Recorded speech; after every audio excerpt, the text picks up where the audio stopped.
喺一個地方有一隻好鍾意為非作歹，令大家都好討厭佢嘅大野狼。佢成日都孤零零一個，連半個朋友都冇。聽日就係聖誕節，小豬佢哋喺度佈置緊聖誕樹。Hello，聖誕節會有神奇嘅事發生㗎。美好嘅願望都會實現㗎。我要許咩願望好呢？大野狼匿埋喺樹底下面睇住呢3隻小豬。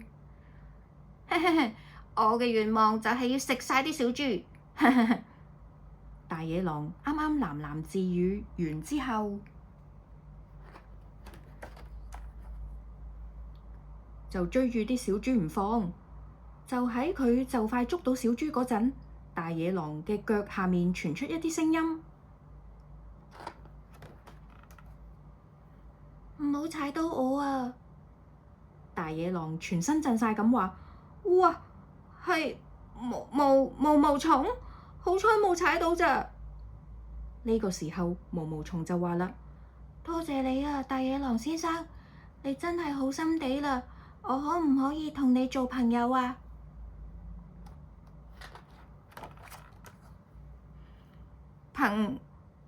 朋友？邊個想同你呢個咁核突嘅嘢做朋友啊？唔好黐埋嚟啊！行遠啲啊！大野狼一邊講一邊準備掉頭走。毛蟲一邊流住大滴大滴眼淚，一邊講：大家都討厭我，唔鍾意我。雖然你可能有好多朋友，但係我就孤零零。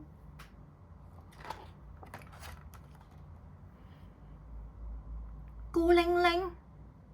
大野狼突然停低，然後向後轉。大野狼將毛蟲攬得好實，然後話：我都係孤零零。如果你唔嫌棄嘅話，我就做你嘅朋友啦。而且我哋要永遠咁喺埋一齊。從嗰日起，佢哋總係形影不離。大野狼將毛蟲放喺佢個鼻頭，用好快嘅速度向前衝。點啊？係咪好過癮呢？哇！真係超級無敵快啊！我一向都慢吞吞，呢次係我生平以嚟第一次咁快，好勁啊！好勁啊！毛蟲好開心。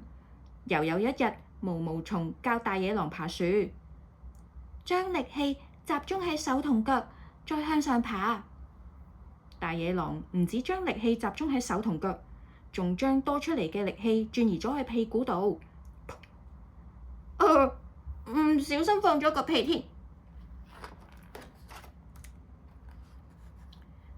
又有一日，佢哋坐咗喺岩石上面，係用丹田發聲，對住個月亮大叫，真係好爽㗎。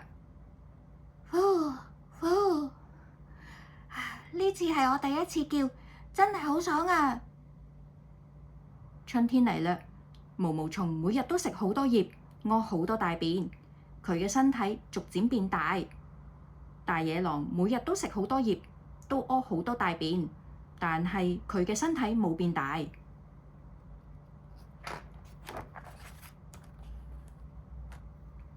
過咗好幾日，又過咗好幾日。有一日，大野狼去揾毛蟲，但係冇任何回應。毛蟲，雖然叫完又叫，但係都聽唔到回應。佢去咗同毛蟲一齊爬過嘅嗰棵樹。毛蟲，你去咗邊啊？你唔係話過要永遠同我做朋友嘅咩？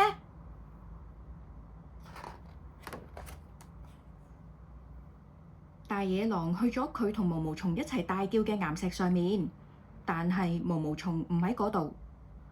毛蟲，你睇，又得返我一個。你明明話過要永遠同我一齊㗎。毛蟲。之後大野狼仲係每日去揾毛蟲，但係就乜都揾唔到。大野狼瘦到只剩返皮包骨，佢自己一個喺洞穴裏面靜靜咁生活。夏天結束之後，秋天就嚟啦。秋天結束之後，冬天就嚟啦。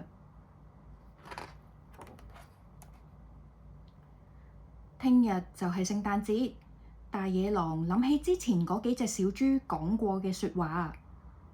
Hello，聖誕節會有神奇嘅事發生㗎，美好嘅願望都會實現㗎。大野狼佈置咗棵聖誕樹，對住夜空許願。我好想見到毛毛蟲，請俾我同佢見面啦。呢個時候，亮晶晶嘅流星劃過夜空。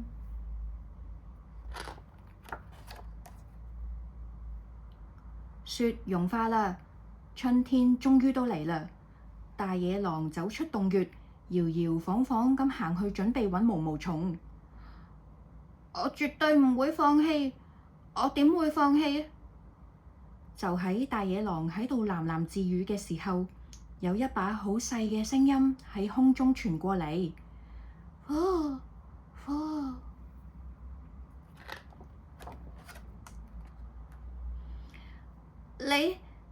你係毛毛蟲？係啊，我變成咗繭之後，一路喺度等變成一隻蝴蝶，因為我好想再見到你啊！聽到毛毛蟲咁講，大野狼好開心咁發出呼呼嘅聲音。